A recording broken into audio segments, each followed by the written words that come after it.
अयोध्या में भूमि पूजन से पहले नई शिक्षा नीति का सामने आना कोई संयोग नहीं है, बल्कि अयोध्या विवाद और इस नई शिक्षा नीति का आपस में एक रिश्ता है। जैसा कि हम सभी को पता है कि पिछले 70 सालों में इस देश की शिक्षा नीति वामपंथियों ने तैयार की। इस पुरानी शिक्षा नीति में भारत के इतिहास के साथ मनमाना खिलवाड़ किया गया और झूठे वामपंथी इतिहासकारों की एक ताकतवर फौज तैयार की गई। आपको पता होना चाहिए कि अयोध्या में राम मंदिर के निर्माण में न सिर्फ मुस्लिम संगठनों ने अड़चनें पैदा करी, बल्कि इसके पीछे वामपंथी इतिहासकारों का दिमाग भी था। सीधे शब्दों में कहा जाए तो रामलला को जो इतने साल तक टेंट में रहना पड़ा, इसके पीछे इस देश के मुस्लिम और वामपंथियों का गठजोड़ ही जिम्मेदार है। आज मैं आपको सिलसिलेवार तरीके से बताने की कोशिश करूंगा कि पुरानी शिक्षा नीति से उपजे इन वामपंथियों ने अपने झूठ से कैसे रामलला की राह में कांटे बिछाए थे। आज मैं आपको बताऊंगा कि कैसे इतिहासकार विपिन चंद्रा, रोमिला थापर, DN झा, सूरज भान और इरफान हबीब ने अपने चेलों के साथ मिलकर कोर्ट से लेके सड़क तक राम मंदिर के खिलाफ प्रपंच रचा। आपके मन में कोई शक और सवाल ना रहे, इसलिए मैं अपनी बात की शुरुआत करूंगा एक ऐसे व्यक्ति के बयान से जिसकी निष्पक्षता पर कोई संदेह नहीं कर सकता। उस शख्स का नाम है डॉक्टर के मोहम्मद। भारतीय पुरातत्व सर्वेक्षण यानी ASI के डायरेक्टर रहे मोहम्मद का राम जन्मभूमि से गहरा नाता है। 1976 में ASI के जिस दल ने अयोध्या में खुदाई की थी, मोहम्मद उसका अहम हिस्सा थे। के मोहम्मद ने हाल ही में एक किताब लिखी है जिसका नाम है मैं हूं भारतीय। इस किताब में के मोहम्मद ने वामपंथी इतिहासकारों को बेनकाब करते हुए लिखा है कि कट्टरपंथी मुस्लिम संगठनों की मदद करने के लिए कुछ वामपंथी इतिहासकार सामने आए और उन्होंने मुसलमानों को उकसाया कि वो किसी भी हाल में मस्जिद पर अपना दावा ना छोड़ें। उन्हें यह मालूम नहीं था कि वे कितना बड़ा पाप कर रहे हैं। विपिन चंद्रा, रोमिला थापर, S गोपाल जैसे इतिहासकारों ने कहा कि 19वीं सदी के पहले मंदिर तोड़ने का सबूत नहीं है। यहाँ तक कि उन्होंने अयोध्या को बौद्ध और जैन केंद्र तक कह डाला। उनका साथ देने के लिए RS शर्मा, अनवर अली, DN झा, सूरज भान, प्रोफेसर इरफान हबीब जैसे ढेरों वामपंथी इतिहासकार भी सामने आ गए। ये वामपंथी इतिहासकार समस्या सुलझाने के बजाय आग में घी डालने में जुटे थे। बाबरी मस्जिद एक्शन कमेटी की कई बैठकें भारतीय इतिहास अनुसंधान परिषद यानी ICHR के अध्यक्ष प्रोफेसर इरफान हबीब की अध्यक्षता में हुई। कमेटी की बैठक परिषद के सरकारी दफ्तर में करने का इतिहासकार प्रोफेसर MGS नारायण ने कड़ा विरोध भी किया, लेकिन प्रोफेसर इरफान हबीब ने उनकी बात को नहीं सुना।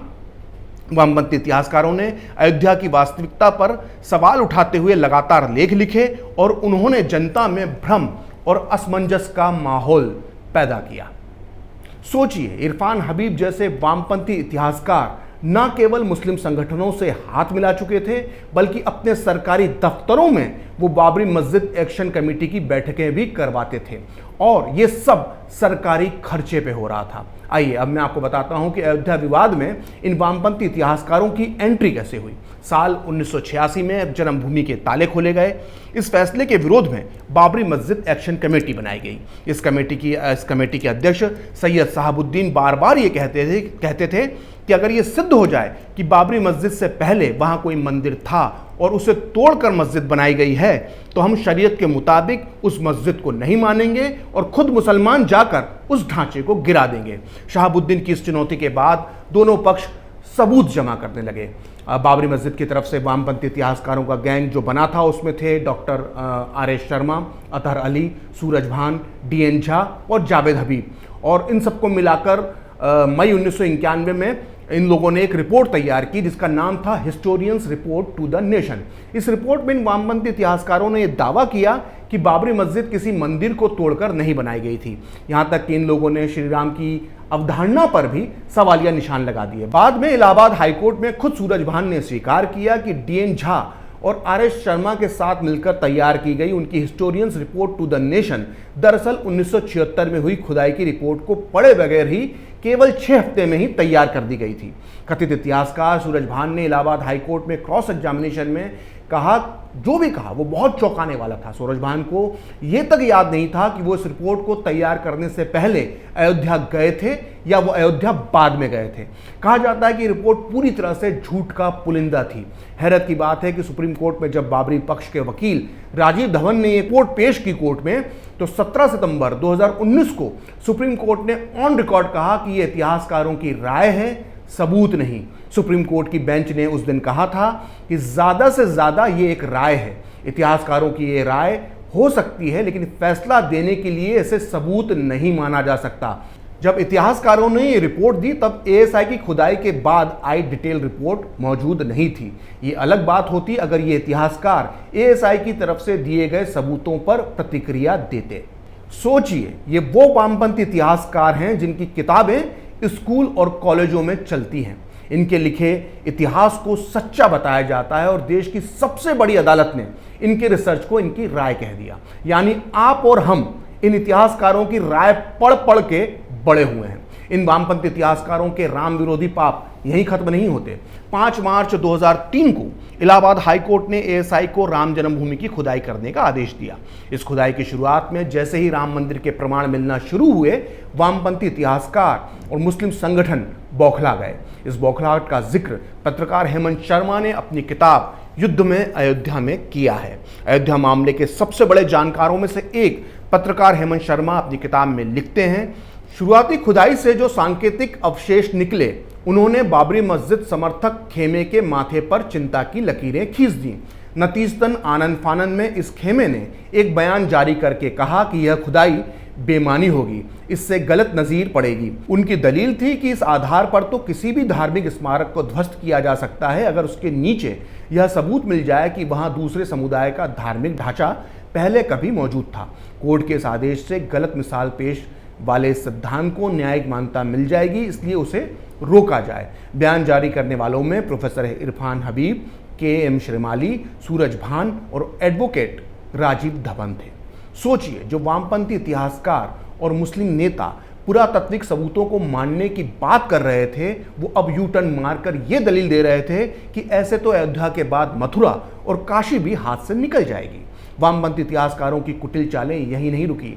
इन्होंने एएसआई की समझ पर सवाल उठाने शुरू कर दिए।